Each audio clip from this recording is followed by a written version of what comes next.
I live in a very full everyday life, but I think a lot of our members do as well. No matter what, if you have, kids, no kids, high position at work or whatever you do, I think those people who sign up in our team and are very ambitious and have a lot of things going on in their lives. So I think a lot of people can relate to having a full schedule and the juggling that you have to do, and maybe having that sometimes bad gut feeling in what you want to do and what the time that you have to do it, and making those choices every day. Actually, you have a training plan and a set schedule what you need to do, and then you also have your work schedule that you have to make sure that you actually do the things that you're supposed to do. So I am very lucky to one thing is I have a very flexible job, and I have had managers that know how much I love doing sports, and that is a part of me. So I think one thing to start off is having that conversation with your manager or your boss, or wherever you are in life, or with your husband or wife, so the people around you also get to understand how important this is for you, and making them understand that the reason that we're training is to have more energy in life for work or family or whatever that is. So that is very, very much been the first step for me, to let people around me understand who I am as a person, and that I actually need to train, and I also need to have projects on the side that gives me a lot of energy to do my normal everyday things. But I mean, that sounds great. But I know for a fact, I mean, not every boss is gonna care about what you want to do in your free time. Mm. And there's too many times you hear people say, "Oh, no, I can't come because I mean, my husband or my wife will be too upset with me." And I mean, I understand what you're saying, and I do believe it to be true that those of us that enjoy training, it makes us better people if we're allowed to do it. Yep. But I mean, if you have, let's say, less flexible bosses or colleagues, and maybe I mean a partner that isn't really into sports, but you love them anyway somehow. How do you, I mean, just for yourself, I mean, can you still make priorities and change things so you actually make sure that you get your your fix when it comes to training?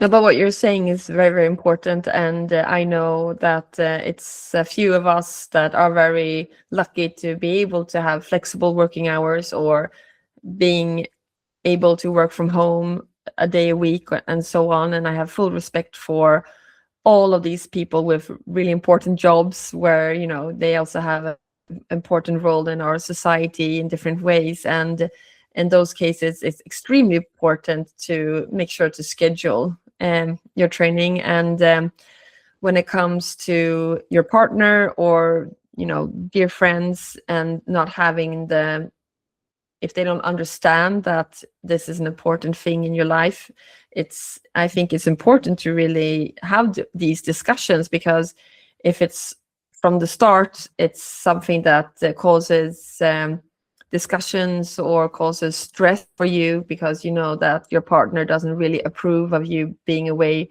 racing or training. I mean, you have to have that really deep talk with your partner so they understand, and make sure just to have that conversation in your family, and make sure what kind of adjustments you do and that your partner do, so you'll also have the support from home. Because that's important.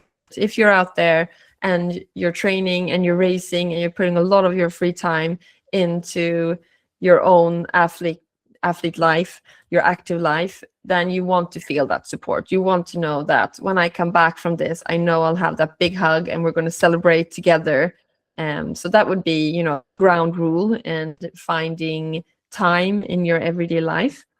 And also something that I've used throughout these years is we're looking at consistency and not always the time that I'm training. And especially when the kids were younger, I would have 15 minutes a day. I would try to make sure to make some kind of activity.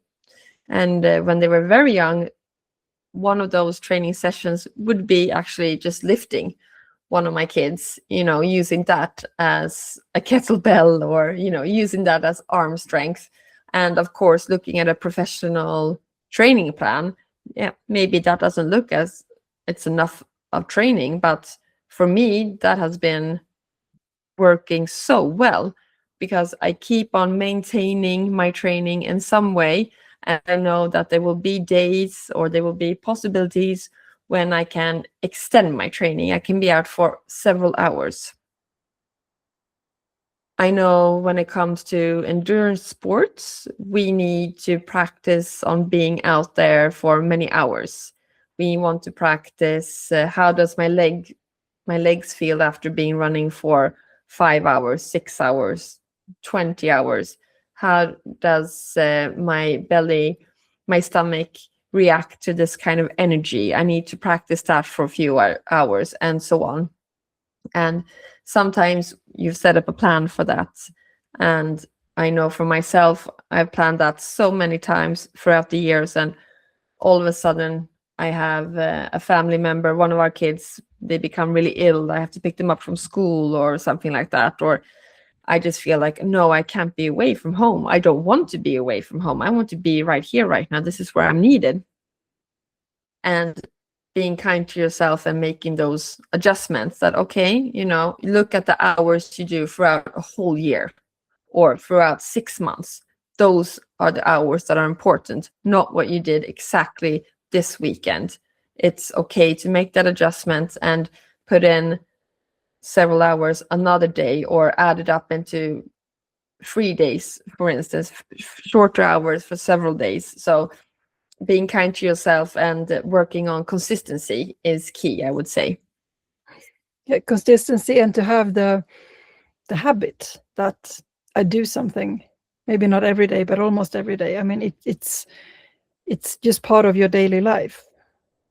100%. And I am all into Training Peaks and Strava and all of these apps that we have and that we use as a guideline or as motivation in our training.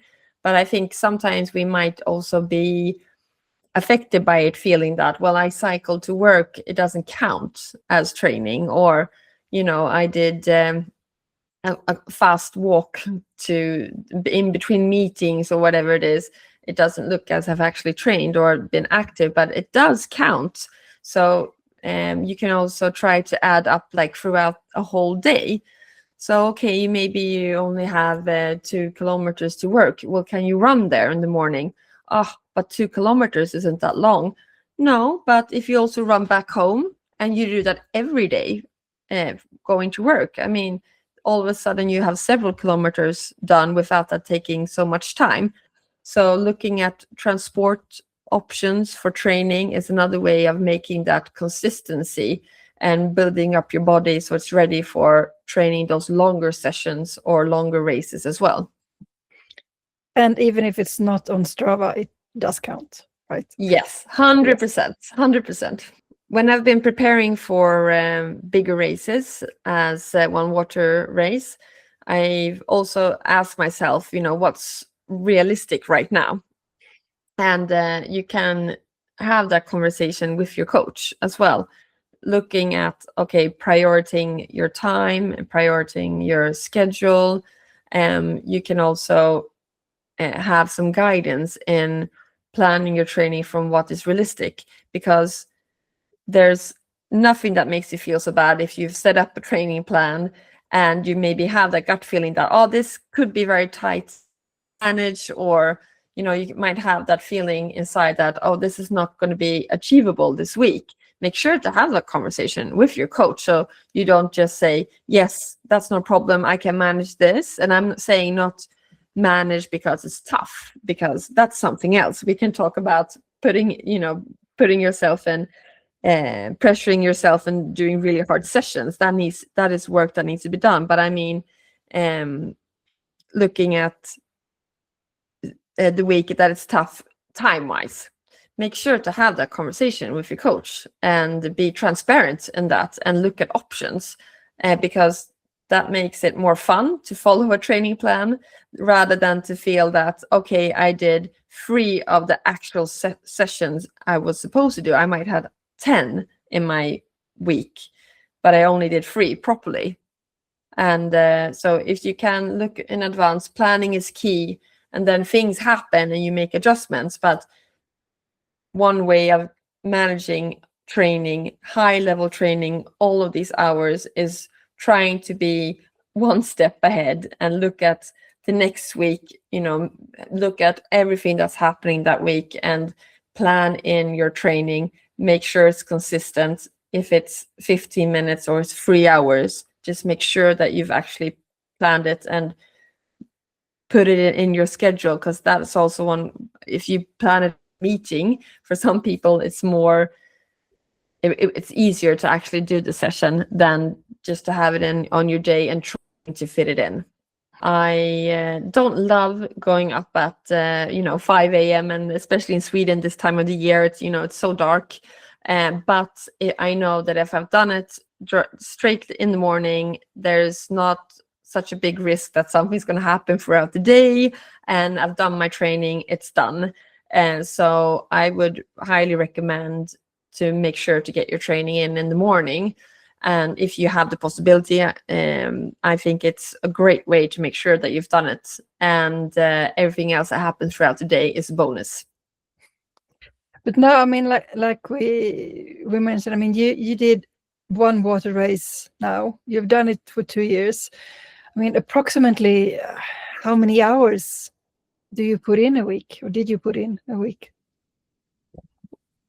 I would say between 12 and 15, and then I would have weeks that it could be a bit less, and I would have weeks that would be a bit more.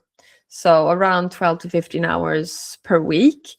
And I do know that sounds completely crazy, and I did in the beginning think it was completely crazy, but somehow you adjust, and somehow my body adjusted to that level of training.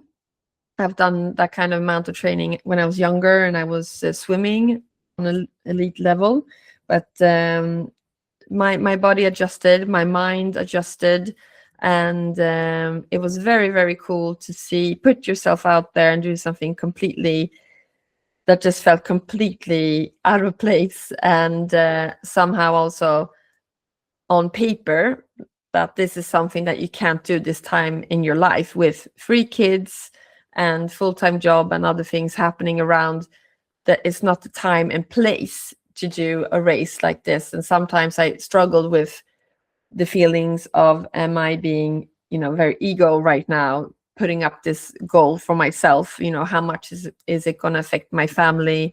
How much is it going to affect other relationships and so on? So I think it's important to kind of have that discussion also with yourself, and setting up realistic plans that we're talking about. That is this realistic? And sometimes you might feel that, I think I could do it. It's terrifying, but you don't know until you actually try. I mean, that the worst thing that can happen is that, well, one thing is that you don't put in all the training that you want to do, but the worst thing that could happen is that you've put yourself out there and said that you're going to do a crazy thing, and you just didn't achieve it all the way. But luckily, I still have my husband, I still have my friends, so I was able to do this, even though, in one way it was a failure, because I did the 1 water race twice and we didn't make it all whole way. I mean, it doesn't happen that often that you sign up for a race and you don't make it the whole way. So, but I feel more for strong. this particular race, it is kind of normal to not make Yeah, it. for this race, it's quite normal. But for me, it was one of the first times not achieving the goal that I've put up. Not only one time, actually twice. So, but that's also what's very, very cool, that you try and you give it all. And I'm more happy with myself for doing that. And even if I would, obviously would love to made it the full way and made it to the lighthouse and celebrated, but I still feel that it's been a victory doing this trip these 2 years, and putting all the training in has been a victory mentally for me. And I mean, you did mention that, yes, you are still married, so that's good. And I mean, I know, I mean, you do have a very good husband, as far as, I mean, at least I know him as a nice person. But I mean, should he be celebrated as a superhero? Because, he took care of the family when you were training. You hear a lot about like Ironman widows, the women that their husbands training for Ironman and they're gone on their bike every weekend, and that's kind of normal.